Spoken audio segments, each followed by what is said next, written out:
नमस्कार साथियों। आज हमारा MPPSC pre test series daily quiz जो चलती है इसका 11वां टेस्ट है। इस टेस्ट में जो प्रश्न हैं उन पर हम चर्चा करेंगे। आज का पहला प्रश्न था करंट अफेयर्स से रिलेटेड कि गुजरात वन विभाग के द्वारा एशियाई शेरों की पहचान और संरक्षण के लिए AI आधारित सॉफ्टवेयर की शुरुआत की गई है। एक आर्टिफिशियल इंटेलिजेंसी पे आधारित एक सॉफ्टवेयर शुरू किया गया है जिसके माध्यम से एशियाई सेलों की पहचान और संरक्षण किया जाएगा। तो वह सॉफ्टवेयर कौन सा है उसकी आपको बताना था। तो देखिए, ये जो सॉफ्टवेयर है इसका नाम है सिम्बा। ये एक शॉर्ट फॉर्म बनाया गया है। शॉर्ट फॉर्म किसका बनाया गया तो उसका फुल फॉर्म है, अगर हम देखें तो उसका फुल फॉर्म है सॉफ्टवेयर। इसका सिम्बा का फुल फॉर्म अगर आप देखेंगे, software with intelligent marking, software with intelligent marking best identification. Marking जो उनके पास दिमाग इसके माध्यम से किया जाएगा, मार्किंग बेस्ट आइडेंटिफिकेशन। ये मैं आइडेंटिफिकेशन लिख रहा हूँ, इसको आप पूरा कर लेंगे। Identification of Asiatic lion. ये जो है एक सॉफ्टवेयर सिम्बा डेवलप किया गया है। इसके आधार पर एशियाटिक शहरों को विशिष्ट पहचान संख्या प्रदान की जाएगी। ये हमने सिम्बा को यहाँ पे देखा। अगला आपने देखा होगा विश्व प्रसन्नता रिपोर्ट। ये अभी काफ़ी चर्चा में था, कुछ दिन पहले ही जारी किया गया है। तो विश्व प्रसन्नता रिपोर्ट के संदर्भ में कुछ कथन आपसे पूछा है कि असत्य कथन कौन सा है। तो पहला, संयुक्त राष्ट्र के तत्वाधान में इसको सतत विकास समाधान नेटवर्क के द्वारा जारी किया जाता। ये बात एकदम सही है कि सतत विकास समाधान नेटवर्क, जिसको हम sustainable development for solution network के नाम से जानते हैं, विश्व के 146 देशों में सबसे खुशहाल 5 देशों में फिनलैंड, डेनमार्क, आइसलैंड, स्विट्जरलैंड और नीदरलैंड सबसे खुशहाल देश बताए गए हैं। अगर हम इसमें देखें तो सबसे कम खुशहाल देश जो बताए गए उनका नाम क्या है, तो उनका नाम जो है वो लेबनान।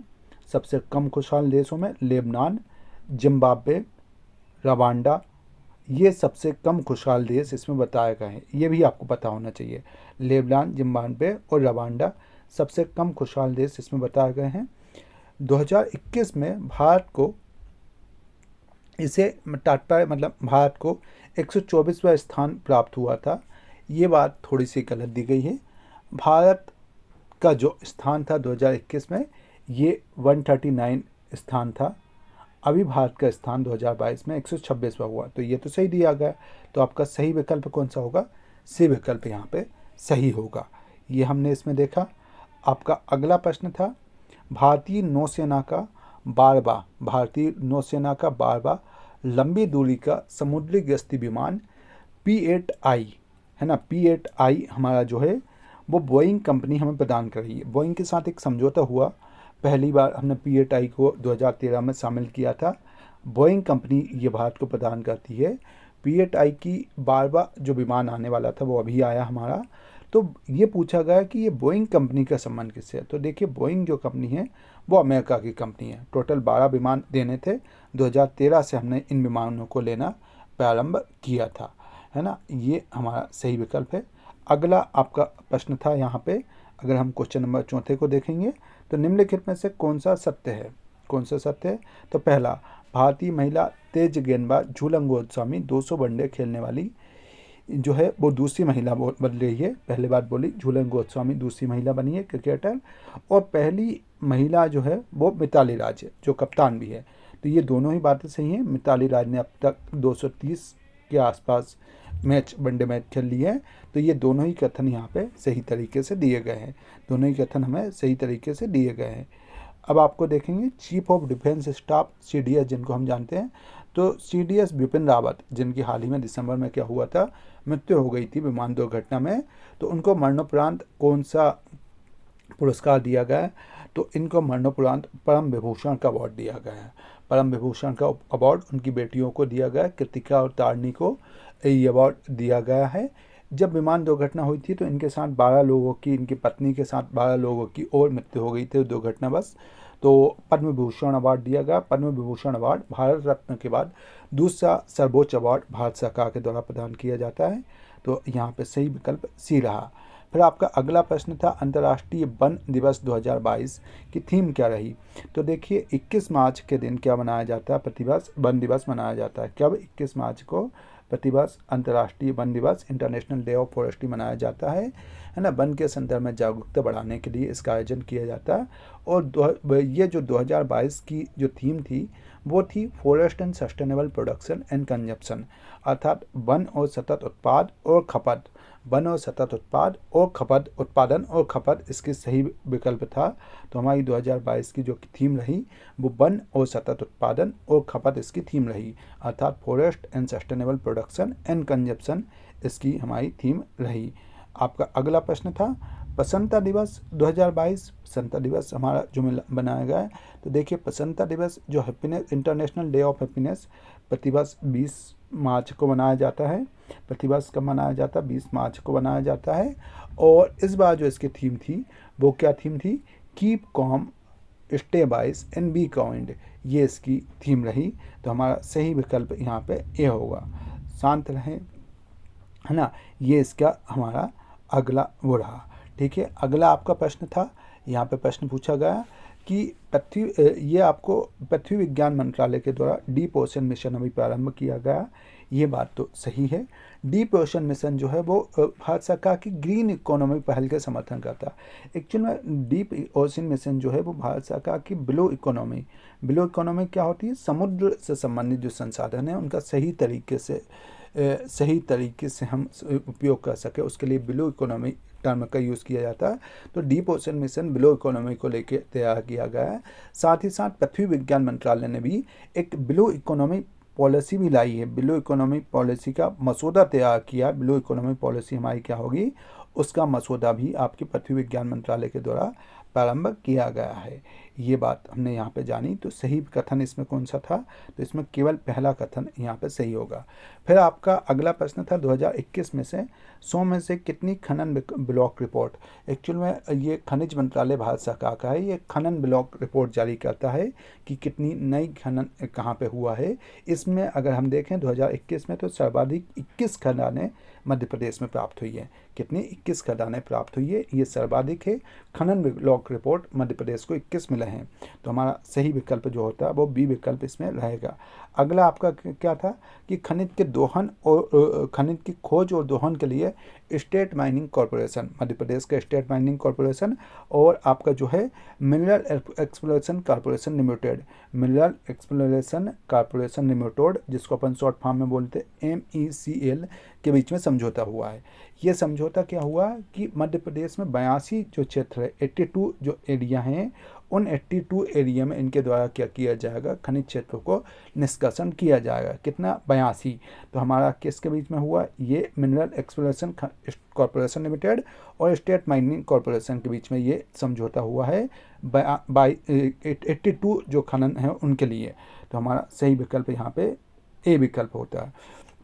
मध्य प्रदेश का सबसे प्राचीनतम और नवीनतम भौगोलिक क्षेत्र क्या है? तो देखिए जो विकल्प दिए गए हैं इनमें सतपुड़ा जो श्रेणी है जो नर्मदा और ताप्ती के बीच में स्थित है वो सबसे पुराना है और जिसका निर्माण ग्रेनाइट बेसाल्ट से हुआ। दूसरी तरफ चंबल घाटी सबसे नवीन हमारा वो होगा।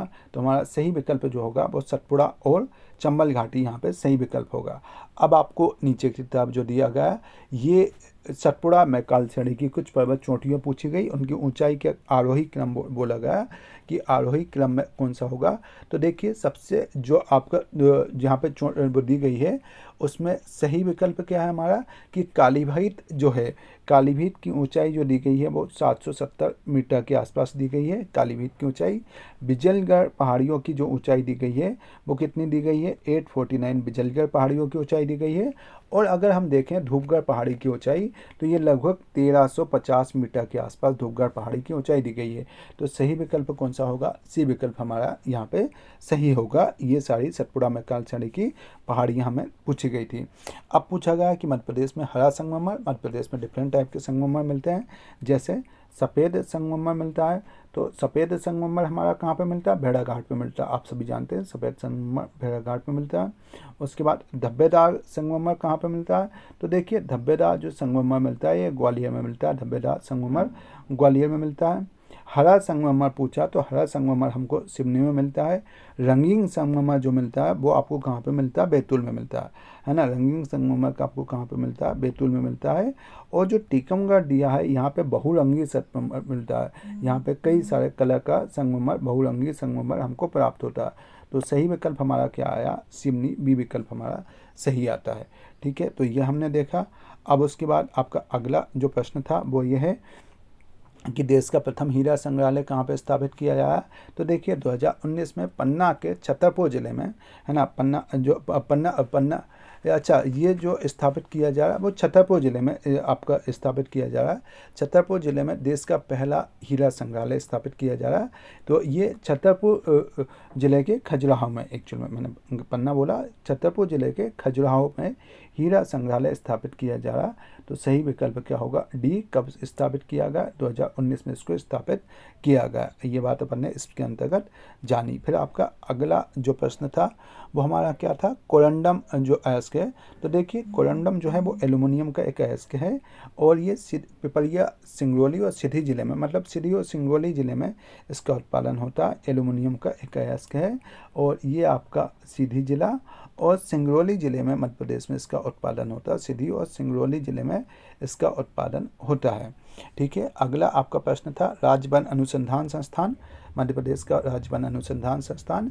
तो ये मध्य प्रदेश का राज्य वन अनुसंधान संस्थान 1963 में स्थापित हुआ था, है ना। ये जबलपुर में ये स्थित है। कहाँ पे? जबलपुर में स्थापित है। और ये वानिकी नामक एक पत्रिका का प्रकाशन करता है। कौन सा? वानिकी नामक एक पत्रिका का प्रकाशन करता है। तो सही विकल्प बी विकल्प होगा। आपका अगला प्रश्न पूछा गया मनिहार नदी। तो देखिए मनिहार नदी जो प्रवाहित होती है वो माधव राष्ट्रीय उद्यान से प्रवाहित होती है। यहाँ पे चूंकि ऑप्शन में माधव राष्ट्रीय उद्यान नहीं दिया गया, अतः इनमें से कोई भी विकल्प सही नहीं होगा। आपका अगला प्रश्न बोला गया था कि कपास के उत्पादन में मध्य प्रदेश का कौन सा स्थान है? तो देखिए कपास उत्पादन में मध्य प्रदेश का चौथा स्थान है ना। ज़्यादातर कपास जो उत्पादन होता है वो निमाड़ क्षेत्र में उत्पादन होता है।